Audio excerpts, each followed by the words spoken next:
everyone, I'm Francesca. Welcome back to our YouTube channel. Today is our second to last day of the holiday series. I cannot believe that we have made it this far. I cannot believe that it is almost Christmas and New Year's, and it's madness, okay? But today we are making this incredible vegan eggnog bread pudding. Yeah, vegan eggnog bread pudding. This was so custardy, so puddingy, so luscious, and I was lucky enough to even find some vegan brioche to use for this recipe, which literally was like a godsend, but it was absolutely incredible. It is sweet, it is comforting, it is delicious. Add those little pomegranate seeds on top just to look extra pretty, and I know that you guys are really gonna love this one. Like if you've been looking for a bread pudding recipe, you're gonna love it. So yeah, as always, the full rundown recipes on my blog. There's a link in the description box down below for that, and the ingredients are written out in the description box down below, and there's a link for my cookbook Plantiful, which makes a great holiday gift. Still time to get it. Still time to get that for somebody, okay? You need a last minute gift, give them a cookbook. And yeah, I hope you all have really enjoyed this series. We have our final one tomorrow, and thank you all so much for being here. Let's make this bread pudding. So for this recipe, we of course are going to need some vegan eggnog. I'm using the one from Almond Breeze, but there are plenty out there. So just pour that into a bowl, and then we're going to add in some non-dairy milk. Next up, we've got some organic cane sugar. I'm not using that much because I find the vegan eggnog to be very sweet.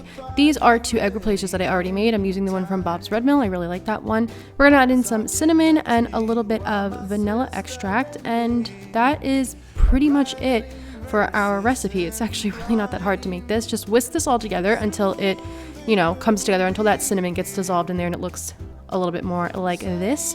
And then I was really lucky and found this vegan brioche from Whole Foods, but you can use any bread that you like as long as it's vegan friendly, and if you're gluten-free, then use gluten-free bread. So I just am going to spray my pan lightly because I'm just always nervous that things are going to stick, and you're just going to start ripping away your bread. So I just ripped it into pieces, and then once it got kind of high, I pushed it down, ripped it into little pieces, pushed it down just to make sure everything was compact.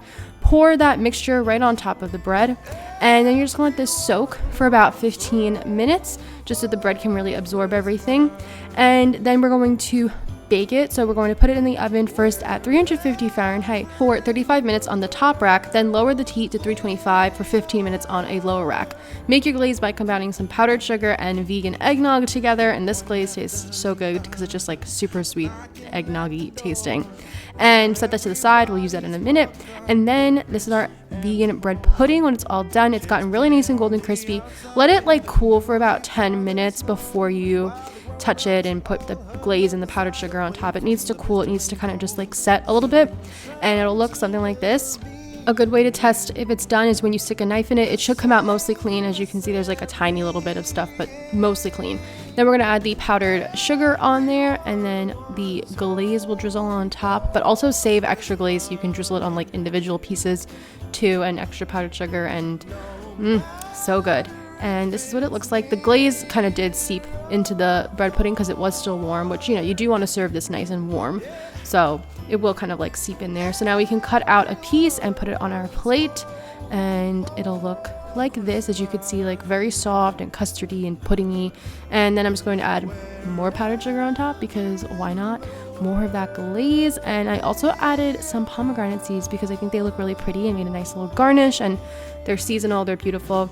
So that's pretty much it. It'll look like this when it's all done. So delicious, so gorgeous, and it's a great dessert, but it is also really delicious on Christmas morning. I mean, not gonna say no to that. So now we can enjoy.